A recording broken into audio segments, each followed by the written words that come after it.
பழமுதிர்ச்சோலை முருகன் ஔவையார் திருவிளையாடல். ஒரு காலத்தில் தன் இலக்கிய புலமையால் புகழின் உச்சிக்குச் சென்றார் ஔவையார். ஆனால் அந்த புகழே அவருள் சிறிது அகந்தையையும் உண்டாக்கியது. அந்த அகந்தையிலிருந்து ஔவையாரை விடுவிக்க முருகப்பெருமான் ஒரு அழகான திருவிளையாடலை நிகழ்த்தினார்.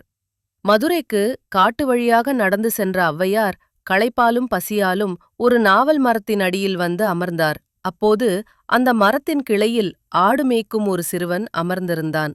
மரமரத்தில் நிறைந்த நாவல் பழங்களை பார்த்த ஔவையார், "குழந்தாய், எனக்கு பசிக்கிறது, சிறிது நாவல் பழம் தர முடியுமா?" என்று கேட்டார் அந்தச் சிறுவன். சிரித்தபடி, "சுட்ட பழம் வேண்டுமா, சுடாத பழம் வேண்டுமா?" என்று கேட்டான். இந்த கேள்வி ஔவையாருக்கு புரியவில்லை. "சுடாத பழமே கொடுப்பா" என்று விளையாட்டாகச் சொன்னார். "சரி, சுடாத பழம் பார்த்து எடுத்துக்கோ" என்று சொல்லி சிறுவன் மரக்கிளையை உலுக்க நாவல் பழங்கள் கீழே உதிர்ந்தன. பழங்களை எடுத்த ஔவையார் மணல் ஒட்டியிருந்ததால் வாயால் ஊதினார். அப்போது அந்த சிறுவன் ஒரே கேள்வி கேட்டான். "என்ன பாட்டி, பழம் சுடுகிறதா?" அந்த ஒரு கேள்வியிலேயே ஔவையாரின் அகந்தை கரைந்தது. "நீ சாதாரண சிறுவன் அல்ல" என்று உணர்ந்த ஔவையார், "குழந்தாய், நீ யார்?"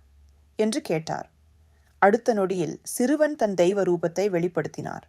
அவர்தான் பழமுதிர் சோலை முருகன். இன்றும் இந்த திருவிளையாடல் நடந்த நாவல் மரக்கிளை சோலைமலை உச்சியில் காணப்படுகிறது. பாடம் ஒன்றே, புகழை விட பணிவே பெரியது.